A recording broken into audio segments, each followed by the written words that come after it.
2017. I've been looking forward to and dreading this moment for a few months now, but I hope I can express the way I feel about this class and its future in the few minutes I've been given. When thinking about what to say to you all, I had no idea where to begin. What do you say to a group of people that has changed what it means to go to Everglades High?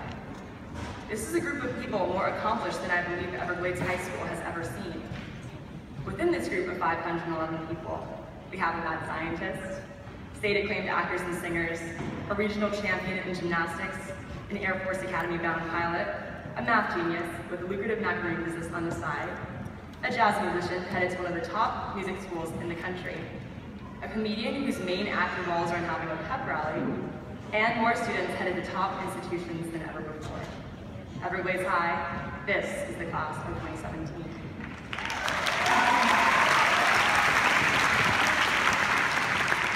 When reflecting on my experiences here, there are a few moments that immediately come to mind.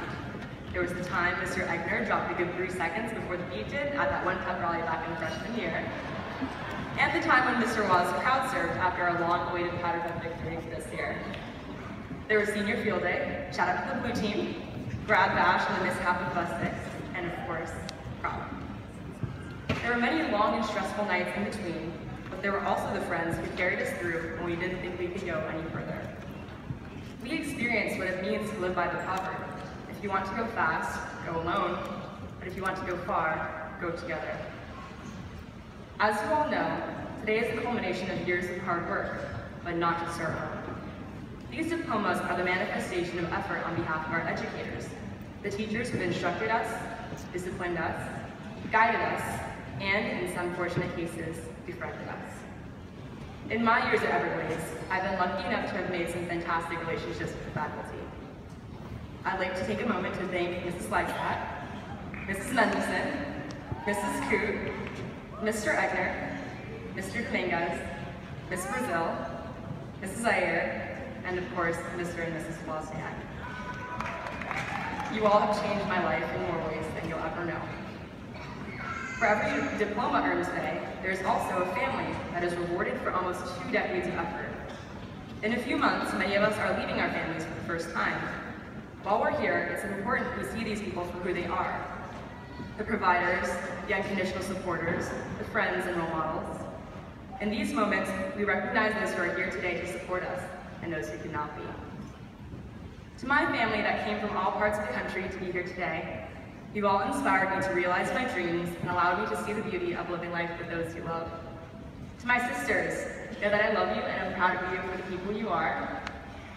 To my parents, Mom, you've taught me to live passionately and to laugh often, and Dad, you taught me to lighten up and to take life one day at a time. Thank you for always giving me your best to ensure I could reach my potential. When I was little, I had a fascination with airports. In airports, people have the intention of getting from point A to point B, and few people will let anything get in the way of that. No one goes to the airport just because in reality, it's a lot of work to check in and get your security and find your terminal. If you're in the airport, it's because you're going somewhere. Class of 2017, we have made it to the terminal. We've made it through all of the lines and checkpoints, the standardized tests and late night studying, and now we're waiting at the gate. Except, all of us are waiting to get on different flights. And once we board, odds are, you'll never see the person sitting next to you again. Now for some of you, that's the best news you'll hear all day. For you, this day could not have come quickly enough, and even now, you're counting the minutes until we all walk out of this building as official high school graduates.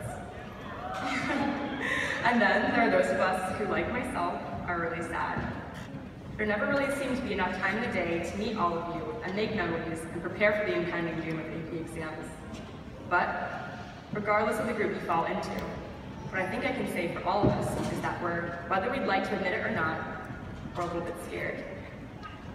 And not just because we don't know what we're going into, but also because we can't yet fully appreciate all it is we're leaving behind. As of right now, we're taking the little nuances of high school for granted. We can't possibly appreciate how fun-spirited it always was, or how amazing Mr. Most and Mrs. Arbar are. We take advantage of the fact that the people we've gone to school with have stuck by us through both our first grade and sophomore year breakups. There's no way for us to fathom the impact of our high school years until they're gone. I won't lie to you, class of 2017. I'm petrified. And I think we should be a little scared. The world is a big and sometimes unforgiving place. So let us allow our ambitions and courage and passion to be bigger and more certain than ever.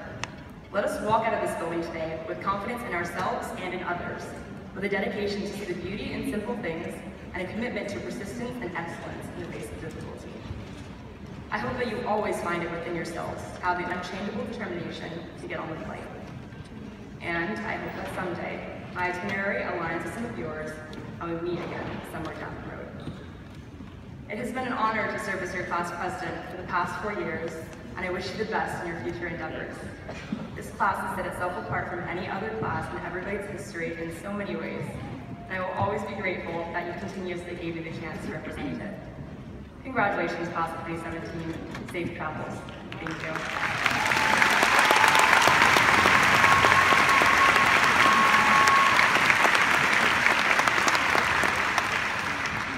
I would now like to bring